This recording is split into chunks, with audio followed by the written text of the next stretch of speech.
गाढवाच्या अंगा वाघाचे हे टाकल्यावर त्याला वाटतं मी वाघ झालोय. आम्ही त्यातले नाही मित्रांनो. आम्हाला कायद्याचे पालन करायचे, आम्हाला संविधानाचं पालन करायचे, आम्हाला आमच्या मुख्यमंत्र्यांनी काही सांगितले याचं पालन करायचे आम्हाला. पण उगाच एखादा समाज येतोय आणि इथे येऊन चुकीच्या पद्धतीनं चुकीचा पायंडा पाडतोय आणि त्याला विरोध करतात आमचे लोकनियुक्त लोक इथली, ज्यांना संविधानाने अधिकार दिलाय. त्यांना प्रशासन नोटीस, इथं प्रशासन बसलं. कुठल्या अधिकारात प्रशासन बसलं?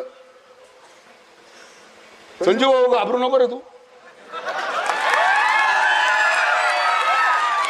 अरे मी तर आता तिकडनं आलो, पहिलं भैयाला भेटलो, भैयाचं अभिनंदन केलं. भैया मग मला यांचं सांगत होता, माझी इच्छा होती भेटायची. पराक्रमी माणूस आहे आपला, ते बघत नाही. आणि इथं आल्यावर ताई भेटल्या. आता मला यायची गरज मला वाटत नाही आहे म्हणून. पण तसं अचानक कधीतरी रात्री आलो तर प्रशासनाला सांगतो येताना बुलडोजरच घेऊन येईन, येताना बुलडोजरच घेऊन येईन. त्याच्याकरता प्रशासनानं कायद्याला अधीन राहून जे अनधिकृत आहे ते अनधिकृत आहे, जे अधिकृत आहे ते अधिकृत आहे.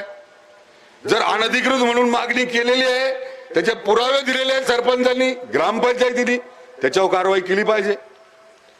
काल तुम्ही कारवाई केली, अजिबात नोटीस न देता कारवाई केली. सगळे आमची हिंदूंची दुकानं पाडून टाकली.